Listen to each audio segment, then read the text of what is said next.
Selección musical para nuestra conversación sobre Wes Anderson. Y aclaro, yo estoy regrabando solo esto porque se me cayó la conexión durante la grabación conjunta. Bien, mi elección es Everything in its Right Place de Radiohead, el tema que abre el Key Day. El subtítulo podría ser Una estética para el siglo XXI.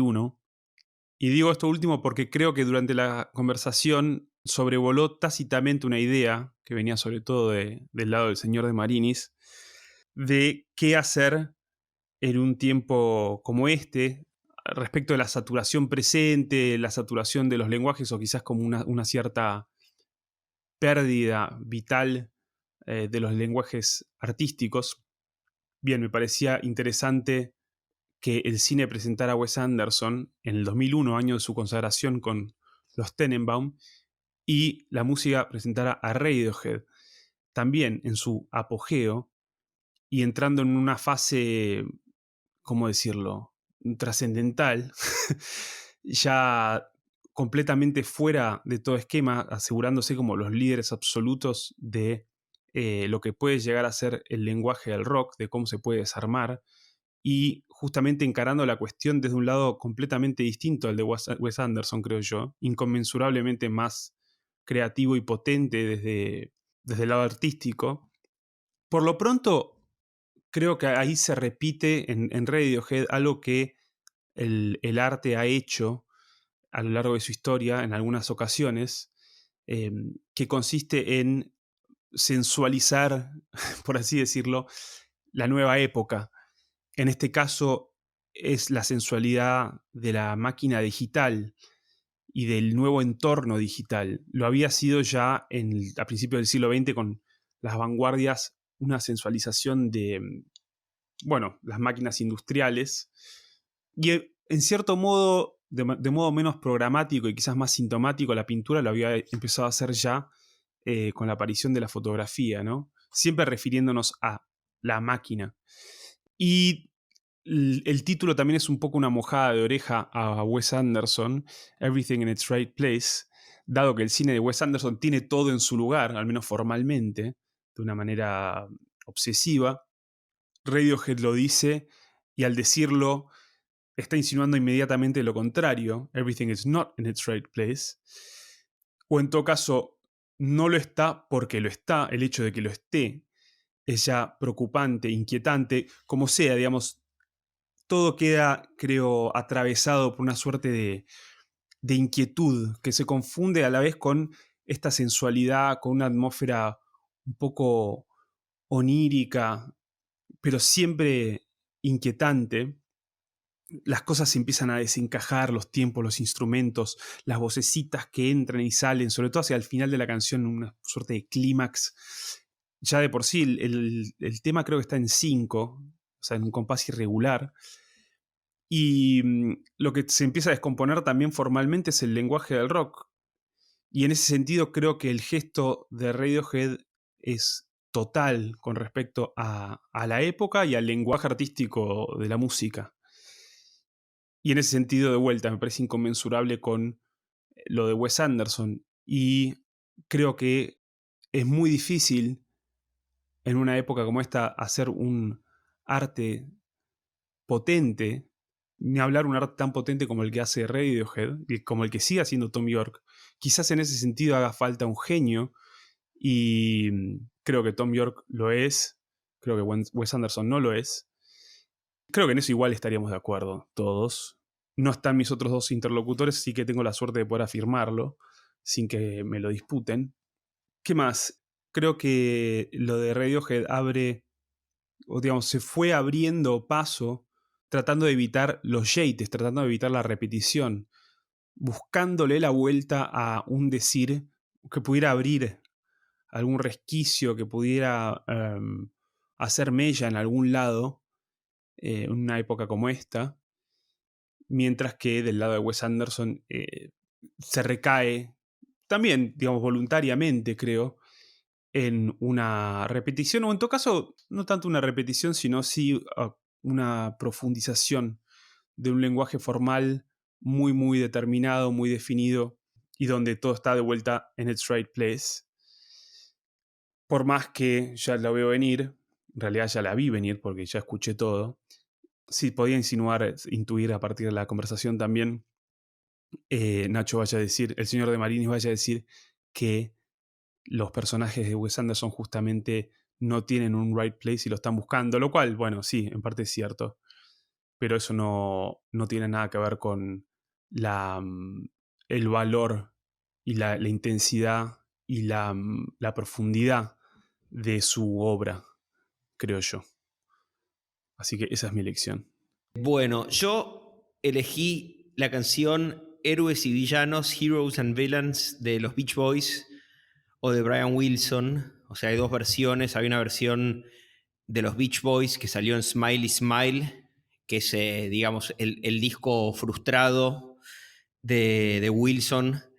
Una versión supongo que él no reivindicaría. Y después está la versión del propio Wilson, más tardía, no sé, 2000, no sé de qué año es, el disco Smile, donde él finalmente ejecuta y registra las canciones del disco escrito a fines de los 60, imagino. Pero bueno, yo me quedo con la de los Beach Boys, de todos modos.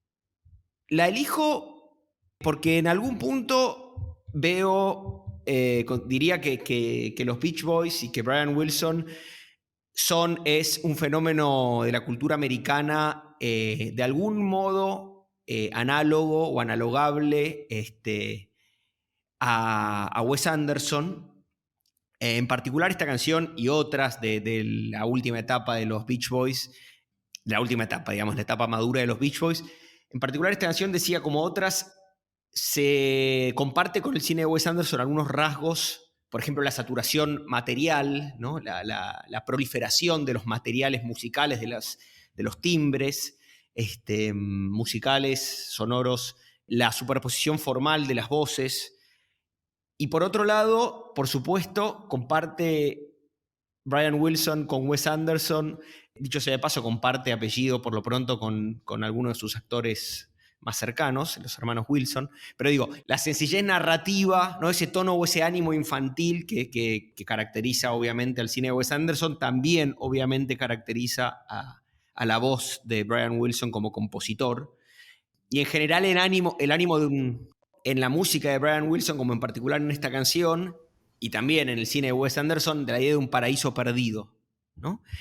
Pero creo que en el cine de Brian Wilson, justamente, y en la propia biografía de Brian Wilson, si es legítimo juzgar una obra a partir de la biografía de su autor, o al menos usar esa biografía como una perspectiva hermenéutica o heurística, claramente hay, tanto en la voz de Brian Wilson como en la biografía de Brian Wilson. Nosotros ayer, cuando grabamos el programa, ¿qué? ¿Estoy siendo muy largo? No, digo, tanto en la voz como en la biografía de Brian Wilson hay una fragilidad de la que el cine de Wes Anderson carece, y nosotros hablamos sobre las actuaciones del cine de Wes Anderson y hablamos en particular del carácter excepcional de Darjeeling en ese sentido, ¿no? Excepcional no por mejor o peor, sino por distinto. Así que, bueno, creo que en términos estructurales, por decir así, hay una analogía que puede resaltarse, pero veo en el cine de Brian Wilson, en la música de Brian Wilson, en esta canción, que ya en su título de hecho refiere al imaginario infantil de los héroes y los villanos, una fragilidad que para mí está totalmente ausente, o en todo caso solo esquemáticamente presente, mejor, en las películas de Wes Anderson. Bien, mi elección es Charly García, Buscando un símbolo de paz, de parte de la religión. Principalmente porque me parece que se escenifican varias cosas que aparecen o intentamos hablar en la discusión sobre Wes Anderson. En principio me parece que es una escena familiar en el cual podrían ser hermanos en una casa que han recibido una herencia. Pero me parece que es también se puede simbolizar o alegorizar con una generación, ¿no? Que recibe una herencia y buscando un viejo camisón, una religión, un incienso, sueños en un placar, parecen ser objetos que otra generación tuvo significado, fueron símbolos de algo, fueron símbolos que manifestaron esa generación, pero que ya heredados no dicen nada, ¿no? Dice, dando vueltas a la heladera, también podría simbolizar en cierto modo, ¿no? Eso como que ese placar es algo frío, ya es algo que no tiene vida, ¿no? Hablando de esta falta de vitalidad que decía Ale también, de que yo coincido en la estructuración, por lo menos de lo que hablamos como lo condicionado, ¿no? Y luego también dando vueltas a la discoteca, ¿no? Esos discos también que no dan ganas de sonreír, dice Charlie. Y hay una frase que me parece que se podría leer también en este sentido: nos divertimos en primavera y en invierno nos queremos morir. Y puede ser la lectura de toda generación tiene su primavera y toda generación tiene su invierno, su decadencia, su declive, y es lo que hereda la siguiente, ¿no? Entonces, buscando un símbolo de paz, me parece que también es lo que los personajes de Wes Anderson están buscando todo el tiempo, ¿no? Un símbolo, yo decía, un símbolo incondicional, un símbolo de libertad, ¿no? Y es la conciencia del cambio generacional, ¿no? Y me parece que Wes Anderson, si bien remite a elementos culturales heredados, claramente heredados de su infancia, todos ellos son el orden de lo familiar y como tal de lo insignificante, ¿no? Como lo que ya no da. Si nada queda, nada da, ¿no? Ya no da nada. Y esa búsqueda es la que tiene esos personajes. Y dos cositas más, que también la frase de Charlie, ¿no? Ahora todo suena diferente, es decir, lo que sonó de una manera para una generación anterior no suena igual para la siguiente. Y por último, que una de las salidas que aparece en Wes Anderson, me parece que es una búsqueda en Mr. Fox, D'Argenini y demás, que esta frase de Charlie, ¿no? Es que ahora, ¿será que nos queremos sentir bien que ahora estamos bailando entre la gente? Creo que es un signo, una búsqueda, ¿no? De una cierta liviandad, que es el final de D'Argenini también, cuando sueltan estas valijas, ¿no? Que llevan, que son las valijas de los padres. El final es también bastante simbólico y alegórico. Buscaban un símbolo de la libertad y lo consiguen por una experiencia, ¿no? Que es una experiencia extraña con la muerte de esos niños y la liberación finalmente, o la muerte de los padres simultáneamente, ¿no? Mueren esa forma de ser niños y nacen a la vida. Creo que en definitiva el cine de Wes Anderson es una búsqueda de un símbolo en el medio de un espacio, digamos así, delodado, insisto, familiar, pero insignificante a la vez. Me convenciste, Nacho. Se fue, Ale, se fue. Justo Ale se fue. Se ofendió. Se fue Ale. No, Yo no. porque toqué Charlie, yo ya sé que No, te escuchá, fue un toqué golpe bajo. el corazón. No, pero fue excelente. Tendrías que escribir un texto sobre esto. Fue excelente, me convenciste, te juro. Yo decía, claro.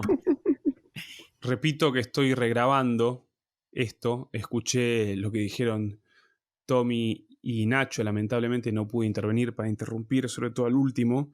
Escuché que Tommy quedó muy satisfecho. Yo no. Creo que, de vuelta, ahí es una cuestión de contenido y no de forma. Y eso no, para mí al menos, no resuelve la cuestión, como si parece haberla resuelto para Tomás. Eso es todo.